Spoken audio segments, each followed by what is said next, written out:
खुलुमबाय गोजोन फुंबिलिनि बयनिसिमबो गाहाम हामलायनायजों लोगोसे नोंथांमोनखौ आंनि एसबी बड' निउज चेनेलाव बयखौबो बरायबावनाय थाबाय। आं सिबिरानि ब्रह्म नोंथांमोननि थाखाय आं फिन गोदान खौरां लानानै फैबावबाय। आसा खालामो खौरांखौ नोंथांमोना जोबजासिम नायलांगोन। हाग्रानि जुनारफोरनि देहानि गुबुन गुबुन बाहागोफोरजों लोगोसे साबाखौ हमदों हाग्रा बिफाना। मानास माहारियारि हाग्रामानि बासबारि रेन्जनि सिङाव थानाय काहितामा बिटनि सामथायबारिनिफ्राय हमनो हादों साबा फलान। हमजानाय साबा फलाननि मुङा फारियै लाथा बर', रहेन बसुमतारी, महेन बसुमतारी, बिजय बसुमतारी आरो थेरा दैमारी। रिपर्टनि बायदिब्ला मानास माहारियारि हाग्रामानि हाग्रा बिफाना लाथा बर'नि न'आव गिबियाव सिग्रोमदोंमोन। बेनि उनावनो आरोबाव साब्रैखौ हमदों आरो गासै साबाखौ हमदों। सिखाव फलाननि सन्देह खालामनानै बिथांमोनखौ हमदों। फोरमायथिनाय बायदिब्ला बिसोरनिफ्राय आखाइजों बानायनाय सिलाइ हमनो हानायजों लोगोसे गुबुन गुबुन जिब जुनारनि गुबुन गुबुन बाहागोखौ हमनो हादों, जेरै गान्दानि गं, गान्दा बिगुर, मोसानि आसुगुर, मोसानि बिगुर, हाग्रानि मैसोनि गं, मैनि गं बायदि बायदि अंगफोरखौ हमनो हादों आरो बेबायदिनो गोबां हमनो मोनदों। फोरमायथिनाय बायदिब्ला हमजानाय बिथांमोना हाग्रानि जुनार जेरै गान्दा, मैदेर आरो मै बायदि जुनारफोरखौ बुथारनायजोंबो सोमोन्दो दंमोन। बिथांमोनखौ हमनायनि उनाव दा सोंनाय फिननाय लानाया जागासिनो दं होननानै फोरमायथिदों हाग्रा बिफाननिफ्राय। रायजोआव उन्दै बैसोआव जुलि जानायफोरखौ हमग्लुंनायनि उनाव बे खेबाव सासेनिख्रुइ बांसिन हिन्जावजों जुलि खालामनाय फिसायफोरखौ हमग्लुंनो हागौ। हौवाफोरा सांग्रां जानाया गाहाम। सासेनिफ्राय गोबां हिन्जावफोरखौ जुलि खालामनायनि हेंथा राहा लानो गसंदों आसामनि गिबि मन्थ्रि डक्टर हेमन्त बिश्व शर्मा बिथाङा। आरो बेनि थाखाय आसाम एसेम्ब्लियाव बिलबो थिसननो हागौ। डक्टर हेमन्त बिश्व शर्मा बिथाङा फोरमायथिनाय बायदिब्ला रायजोआव हौवाफोरा सासेनिख्रुइ गोबां हिन्जावफोरखौ जुलि खालामनायनि हेंथायै रायजो राजाफ्रा मा बिबुंथि होयो बेखौ मिथिनो थाखाय मोनसे पाब्लिक नटिस फोसावदोंमोन। बेनि उनावनो बेनि सायाव बिथा खालामनानै बे थांखिखौ आखायाव लानो आवगायदों। सासेनिफ्राय बांसिन आइजोफोरखौ जुलि खालामनायखौ डिसेम्बर दाननि गेजेरावनो फोजोबगोन होननानै फोरमायथिदों डक्टर हेमन्त बिश्व शर्मा बिथाङा। बेनि थाखाय ड्राफ्ट बानायनाय जादों होननानैबो फोरमायथिदों। सासेनिख्रुइ बांसिन आइजोफोरखौ जुलि खालामनाय हौवाफोरनि हेंथा राहा लानो थांखि लानायखौ फोरमायथिनायनि अनगायैबो 15 सेप्तेम्बरनिफ्राय उन्दै बैसोआव जुलि जानाय आयेन बेरेखा फिसायफोरखौबो हमग्लुंनाया रायजोआव गोख्रोङै जाफिनगोन होननानैबो फोरमायथिदों बिथाङा। बेनिखायनो नोंथाङा बेनि सायाव दासिमबो सांग्रां नङाब्ला सांग्रां जादो, नङाब्ला उन्दै बैसोआव जुलि जानायनि दायाव आरो जुलि होनायनि दायाव नोंथाङाबो गोजाननि आलासि जाहैनांनो हागौ। खौरांनि बायदिब्ला सासेनि बांसिन आइजोफोरखौ जुलि खालामनायनि सायाव रायजो राजाफोरनिफ्राय बोसोन लानो थाखाय डक्टर हेमन्त बिश्व शर्मा बिथाङा जि पाब्लिक नटिस फोसावदोंमोन बेयाव 149 साजेसनखौ मोननो हादों बा बोसोनखौ मोननो हादों। सावरायनो गोनांदि उन्दै बैसोआव जुलि जानाय हिन्जाव सानै साथामखौ जुलि खालामनाय, बेनि अनगायैबो रायजोआव जोबोद गोख्रैथिजों गोसारगासिनो मोनसे भाइरास। बे भाइरासानो जाबाय फिसाय फिसा नखर संसार गारनानै आइजोफोरा गुबुनजों खारनाय। बेनि सायाव आसाम सोरखारा मा राहा लागोन? बेनि सायावबो आसाम सोरखारा राहा लानाया गाहाम, मानोना बेबो जोंनि रायजोआव जोबोद गोख्रैथिजों गोसारगासिनो दङ। बिटिआरआव साख्रि ओंखारगोन आरो लाइमोनफोरनो बिटिआरआव साख्रि होगोन होननानै बिटिआर सोरखारा बुङोब्लाबो बेखौ फोथायनो गोब्राब मोनबाय लाइमोनफोरा। मानोना गोलाव समनिफ्रायनो बिटिआरआव 3rd आरो 4th ग्रेडनि साख्रि होनायनि बेलायाव गुबुन गुबुन खोथा बुंबोदों सोरखाराव थानाय दैदेनगिरि बिथांमोनहा। माब्लाबा सप्तासेनि गेजेराव साख्रिनि नटिस होनायनि खोथा बुंबोदों, माब्लाबा दाननि मुं मख'नानै साख्रि होनो खोथा होदों आरो बेबायदिनो जोबोद खम समनि गेजेराव साख्रि होगोन होननानै बुंनायनि उनावबो गोबां समफोरा बारलांदों, जायनि थाखाय बिटिआरआव 3rd आरो 4th ग्रेडनि साख्रि ओंखारगोन होननानै सोरखारनि दैदेनगिरिफ्रा बुंदोंब्लाबो बेफोरखौ फोथायनो गोब्राब मोनबाय लाइमोनफोरा। साख्रि होनायनि बेलायाव फिन गोदान खोथा मिथिहोदों बिटिआरनि इएम रन्जित बसुमतारी बिथाङा। बिपिएफआ केस होनायनि थाखायनो साख्रि होनो हायैखौ फोरमायथिदों इएम रन्जित बसुमतारी बिथाङा। बिथाङा फोरमायथिदों दि जोंनियाव 1100 लांदां पस्ट दं।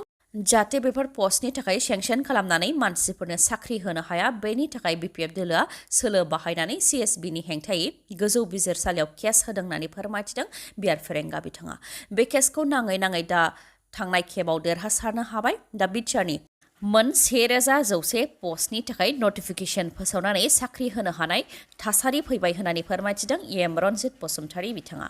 लोगोसे बिथाङा फोरमायथिबावदों दि बिटिआरनि 900नि गोबां टेट फोरोंगिरिफोरनि साख्रिया रेगुलार नङामोन, बेखौ जों अदेबानि सोरखारा रेगुलार खालामनानै होबाय।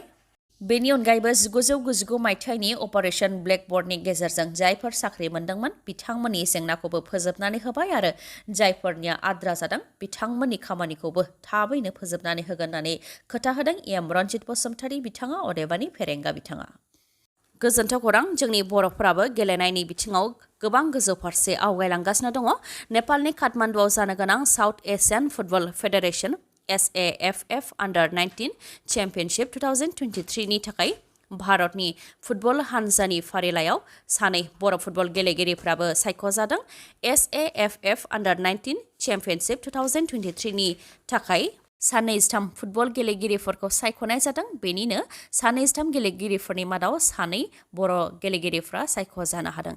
बिथांमोननि मुङा फारियै मानाबिर बसुमतारी जाय डिफेन्डार हिसाबै गेलेगोन आरो गोगोमसार गयारी जाय फरवार्ड हिसाबै गेलेगोन। South Asian football federation SAFF Under-19 championship 2023 आ फैगौ 21 सेप्तेम्बरनिफ्राय 30 सेप्तेम्बर 2023 नि गेजेराव जागोन आरो बेनि गेलेनाया नेपालनि काठमान्डुआव जागोन। बिटिआरआव राजखान्थिखौ लानानै दैदेनगिरिफोरनि गेजेराव सोंखारिलायालासे सानसेबो साना ओरैनो बारग'वा। बे खेबाव बिटिसिनि EM राकेश ब्रह्म आरो पृथ्वीराज देबमेसनि गेजेराव दान्थे बिदान्थे। EM राकेश ब्रह्मआ बिटिआर गोरोबथा जानायाव मा बिहोमा दं होननानै सोंथि खालामदों बिथाङा। लोगोसे पृथ्वीराज देबमेस बिथाङा बुंथिदों दि EM राकेश ब्रह्मआ BPFनि सोरखारनि समाव हाग्रामा महिलारिनि आथिङाव थानानै गुबुन गुबुन थिखा लादोंमोन, जेराव 100 रांनि खामानि मोनोब्ला 20 रांनिबो खामानि मावामोन होननानै बुंथियो। जायनाखि EM राकेश ब्रह्मआ पृथ्वीराज देबमेसखौ बिटिआर गोरोबथानि मिडिएटर बुंनायजों लोगोसे दालालबो बुंनो नाजादोंमोन। बेनि सायावबो बिथाङा फिननाय होयोदि नंगौ, आं बिटिआर गोरोबथायाव गेजेरनि जानानै खामानि मावदों, नाथाय EM राकेश ब्रह्मनिया बिटिआर गोरोबथायाव मा बिहोमा दं? माब्लाबा सानसे हाग्रायाव थांफेरदोंना? आरो XNDBनि नखरनि दुखुनि समाव खेबसे खौरां लाफेरदोंना? आरो गोरोबथानि थाखाय सावरायनाय समाव बिथाङा बहा दंमोन होननानै सोंथि खालामनायजों लोगोसे बिथाङा फोरमायथिबावदों दि बिसायख'थिनि समावबो EM राकेश ब्रह्मआ फारनै साइडजोंबो जानानै दंमोन। UPPLजों देरहायोब्ला UPPL दोलोजों आरो BPF दोलोआ देरहायोबा BPF दोलोजों थांगोन, बेबायदि जानानै दंमोन होननानै बुंथिदों। बेनि अनगायैबो पृथ्वीराज देबमेसआ बुंथिबावदों दि प्रमद बर' आरो गाव अदेबानि पृथ्वीराज देबमेसनिया पार्सनेलि सोमोन्दोआ मोजां, नाथाय प्रमद बर'खौ पार्सनेलि गाग्लोबनाय जायाखै, राजखान्थि भाबैसो गाग्लोबनाय जादोंमोन। नाथाय बेखौ लानानैनो EM राकेश ब्रह्मआ आंखौ पार्सनेलि गाग्लोबदों होननानै फोरमायथिदों आरो बुंथिबावदि BTCआव UPPL दोलोनिया गोबां मददगिरिफोर दं होननानै सानोब्ला आरो BTCआव जोंनो गासैबो होननानै सानोबा क'क्राझार लकसभा बिसायख'थियाव UPPL दोलोआ हारसिङैनो बिसायख'थि गेलेनानै दिन्थिथों आरो देरहानानै दिन्थिथों होननानैबो बुंथियो पृथ्वीराज देबमेसआ। हादरनि मोनद' रायजोआव उफ्रा बिधान सभा बिसायख'थि जादोंमोन। बेनि भट साननाया मैया जोबनानै थांबाय। मोनद' रायजोआव मोन 7 मासनि थाखाय उफ्रा बिधान सभा बिसायख'थि जादोंमोन। बेयाव BJP दोलोआ मोन 7नि मादाव मोन 3 मासेयाव देरहासार जानो हादों आरो बेरेखा दोलोनि एलायन्स इन्डियाया मोन 4 मासेयाव देरहासार जानो हादों। फोरमायथिनो गोनांदि बे बोसोरनि जोबनायाव हादरनि मोन 5 रायजोआव बिधान सभा बिसायख'थि खुंजागोन आरो बेनि उनाव फैगौ 2024 मायथाइयाव खुंजागोन लकसभा बिसायख'थि। जानो गोनां बिधान सभा बिसायख'थि आरो फैगौ 2024 मायथाइयाव जानो गोनां लकसभा बिसायख'थिनि सिगां सिगां मोनद' रायजोनि मोन 7 बियाबाव उफ्रा बिधान सभा बिसायख'थि जानाया इन्डिया एलायन्स पार्टिनि थाखाय मोनसे आनजाद बायदिमोन। जाय आनजादाव दा एलायन्स पार्टी इन्डिया पार्टिया देरहासार जानो हाबाय। मोनद' रायजोनि मोन 7 बिधान सभा बियाबनि मादाव BJP दोलोआ उत्तराखन्डनि बागेश्वर बियाबाव पार्वती दासआ देरहासार जानो हादों। त्रिपुरानि बक्सा नोगोराव ताफाज्जल हुसैना देरहासार जानो हादों आरो धनपुर बियाबाव बिन्दु देबनाथ बिथाङा देरहासार जानो हादों। गुबुन फारसेथिं बेरेखा दोलो इन्डिया एलायन्स पार्टिनिफ्राय केरालानि पुथुपाल्लीयाव कंग्रेस दोलोआ देरहासार जानो हादों। उत्तर प्रदेशनि घोसी बियाबाव समाजवादी पार्टिया देरहासार जानो हादों। सोनाब बंग'नि धुपगुरियाव TMC दोलोआ देरहासार जानो हादों आरो झारखन्डनि डुमरी बियाबाव झारखन्ड मुक्ति मोर्चाया देरहासार जानो हादों। पाब्लिक चार्जिं स्टेशन जेरै रेलवे स्टेशन, एयारपर्ट, हटेल, मल बायदिफोराव नोंथाङा माब्लाबा मबाइल चार्ज होयो नामा? जुदि बेफोरबायदियाव नोंथाङा माब्लाबा मबाइल चार्ज होयो अब्ला नोंथाङा सांग्रां जानाया गाहाम। बेनि थाखाय सांग्रांथि फोसावदों साइबार सिकिउरिटि एक्सपार्टफोरा। पाब्लिक प्लेसफ्राव मबाइल चार्ज होनो थाखाय जि USB पर्ट्स होयो बेफ्राव हेकार्सफ्रा खाबु लानानै माखासे मालवेयर आरो नोजोर लाखिग्रा सफ्टवेयर सोनानै दोननो हागौ जायनि गेजेरजों नोंथांनि मबाइल फनाव थानाय पार्सनेल डाटा जेरै बेंक एकाउन्ट पासवर्ड गासैखौबो हेक खालामनानै नोंथांनि बेंक एकाउन्टखौ लाथिख' खालामनो हागौ। बेनि थाखाय सांग्रांथि होदों। बेनिखायनो पाब्लिक चार्जिं पइन्टफ्राव मबाइलखौ चार्ज होयोब्लाबो जाहाथे सांग्रां जायो बेनि थाखाय खावलायहरदों। बेनि अनगायैबो सिगांनि समावबो FBI निफ्रायबो सांग्रांथि होखादोंमोन। फ्रि चार्जिं पइन्ट जेरै एयारपर्ट हटेल शपिं सेन्टार बेफोराव मबाइल चार्ज होयोबा बेनिफ्राय सांग्रां जानाया गाहाम आरो बेफोराव चार्ज होयैयानो गाहाम होनानैबो सांग्रांथि होखादोंमोन। आरो चार्ज होयोब्लाबो गावनि USB कड बायदिखौ बाहायनो थाखाय सांग्रांथि होदों FBI निफ्राय। खाथियाव फैगौ बिश्वकर्मा फुजा।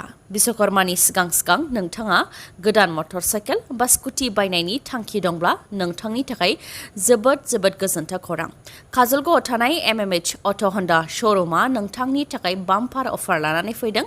बिश्वकर्मानि थाखाय स्पेशल अफार होदों MMH अट' हन्डा श'रुमा।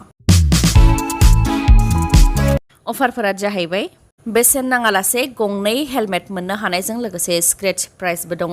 स्क्रेच प्राइसफोरा जाहैबाय इलेक्ट्रिक केटलि अदेबानि मोब्लिबजों लोंनाय दै फुदुंग्रा आयरन, इमार्सन हिटार रड अदेबानि जायखिजाया दै गुदुं खालामग्रा, हट वाटार बथल अदेबानि दै गुदुं लाग्रा बथल, लेडि बाइसाइकेल आरो 1000 रां केशबेक। बेफोरनि मादाव नोंथाङा मोनसे नङा मोनसेखौ मोननो हाथारगोन। बेनि अनगायैबो गोदान मटर साइकेल बा स्कुटि बायनो थाखाय नोंथांनाव खम रां दङब्लाबो नोंथाङा जिंगा सिनांगौनि गोनांथि गैया। नोंथाङा 16,999 रां होग्रोनानैनो गोदान मटर साइकेल बा स्कुटिखौ बायनो हागोन। अब्ला नोंथाङा माखौथो सानबाय थाखो? गोख्रैनो काजलगावआव थानाय MMH अट' हन्डा श'रुमनिफ्राय गावनि सिमांनि मटर साइकेल बा स्कुटिखौ बायनानै लायदो नोंथाङा। मानोना बे सनानि खाबुआ 20 सेप्तेम्बरसिमल' थागोन। मोजाङै मिथिनो हास्थायबावोबा 8720957824 नङाब्ला 7002252878 बे नाम्बाराव कन्टेक्ट खालामनो हागोन। आरो सोरबाफोर SB बड' निउस चेनेलनि गेजेरजों माबाफोर एडभार्टाइज होनो सानदोंब्ला 7099445422 बे नाम्बाराव कल हरनो हागोन। दिनैनि खौराङा एसेनोसै। खौरांखौ जोबजासिम नायनायनि थाखाय गोजोन्थों। नोंथाङा आंनि चेनेलाव गोदानबा सानफ्रामबो फुंनि समाव खौरां मोननो थाखाय चेनेलखौ साबस्क्राइब खालाम आरो बेल आइकनखौबो क्लिक खालाम। लोगोसे खौरांखौ मोजां मोनदोंबा लाइक, कमेन्ट आरो शेयार खालामनो दाबाव। गोजोन्थों।